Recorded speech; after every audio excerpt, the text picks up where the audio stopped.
Good morning, everyone. Welcome to 50 Years of Chess with Robert Radford. Um, Today I'm bringing you an opponent whose name is Chris Johnson, former Grendel player, one of the captains there. Good friend of mine. We played together at Grendel, and we also played each other quite a few times, mostly in congresses. This one is a chess congress, 2014 Bristol Winter Chess Congress. This game was played on the 17th of January. It's an interesting game. Chris is an unusual player. He's capable of beating good, strong players, and he's a player you always got to be wary of. Somehow his game often would fall apart if it didn't go how he wanted it to. But if he played strongly and he was on form, then you're playing a good player, without any doubt about it. We're going to look at this game. I was playing white, and Chris's rating around that time was 1690 when we played, and I was 1885. I would say, though, that judging by all the times I'd played Chris, I'd say his probable true playing strength would have been about 1750. That's how much I rate him as a good player. He peaked around 2009 when his rating was between about 1700 and 1730. So I was always wary whenever I played him. So I'm going to show you this game now. Nice guy, really nice guy. Welsh, I believe. Sure he was Welsh, yeah. He was around about my age. I'm not sure exactly. I haven't been able to obtain a picture of him, or I'd have showed you him. But anyway, this is a game, and this is how it went. I began with e4. Chris played e6. Looks like he's going to play a French, but he played a6. This is, I think, a bit like what Tony Miles played at Skara against Karpov, Birmingham defence. Knight d2. b5, yeah, looks like that's what he's playing. Bishop d3, bishop b7, knight on g to e2. So I'm kind of following the Tarrasch variation against the French at this time. c5, c3, cd, knight f6, a3. This is because, not just because I don't want the bishop pinning the knight, but I want to be able to play knight c3, so then the other knight can go to f3. This is the general plan in this opening. It's very easy to play. d6, knight c3, as I said, knight on b to d7, castle, bishop e7. Now before I played knight f3, I played f4, so as I can get a control in the center. Queen b6, that's a good move because it's pinning that pawn to my king, and he's looking probably maybe to play e5, which would stop me being able to move it at all. So I played knight f3. Now, to protect that pawn, there you go, he's played e5, and I dropped the bishop back, so I've got the queen and knight both covering that d pawn. Pawn takes pawn, knight takes pawn. I'm wondering if I could have gone queen takes, but then I wouldn't be in any pain. But on the other hand, I don't think it makes an awful lot of difference. He castled.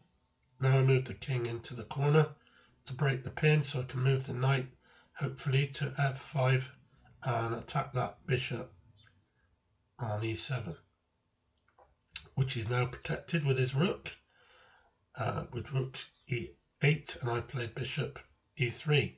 So I've got a disguised attack on the queen. Let's see what he does about that.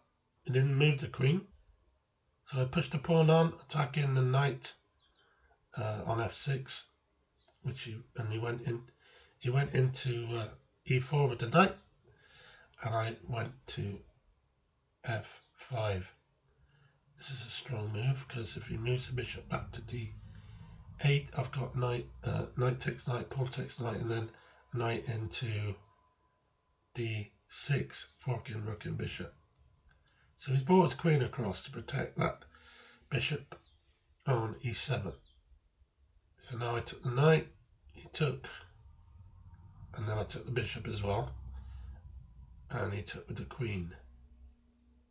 So this is interesting now, because I'm just doing a little bit better here. Queen to d4, homing in on that pawn, which he needs to protect if he can. Now this is not a good move. This is where Chris, I think, is going wrong.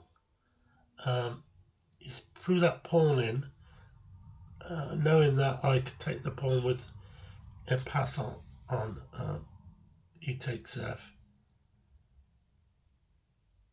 But he can then go knight takes f6, still protecting that pawn. But I've got bishop b3 check, and he went in the corner with the king to h8, and now he's weak on white squares on that diagonal, on the a2 g8 diagonal. It's very strong for me.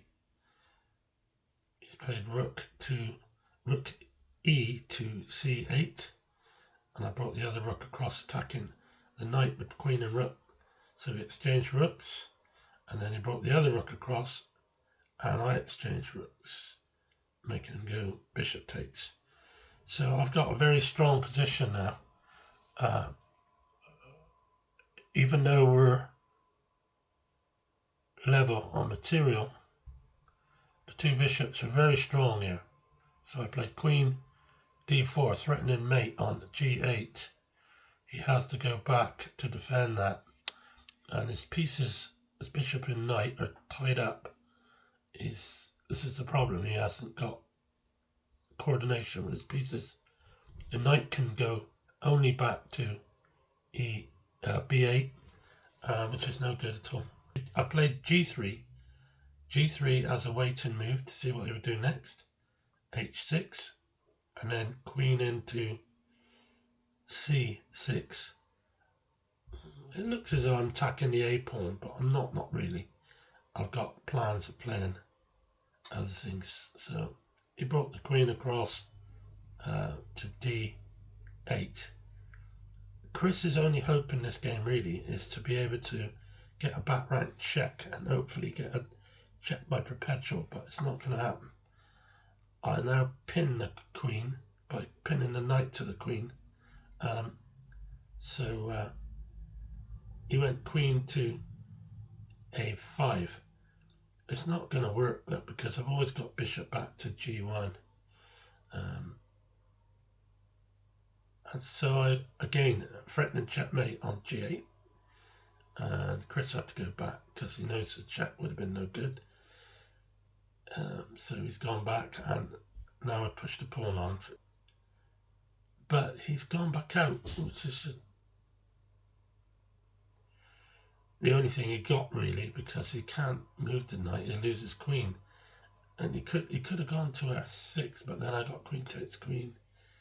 Wherever he moved the knight, it's lost. It's totally lost now. So I took the knight, he checked me, and I went back to g1. And that's when Chris resigned. There's nothing there for him. It wasn't a difficult game for me to win. I just needed to get to a position where I had an advantage, and then it was over really. But I know Chris. I mean, I've seen him play some brilliant games. He just couldn't do it today. Not in this game. I wasn't allowing him to. I showed him the respect he deserves, I believe. So, thank you for watching. I hope you enjoyed it. And I'll see you again soon. Bye.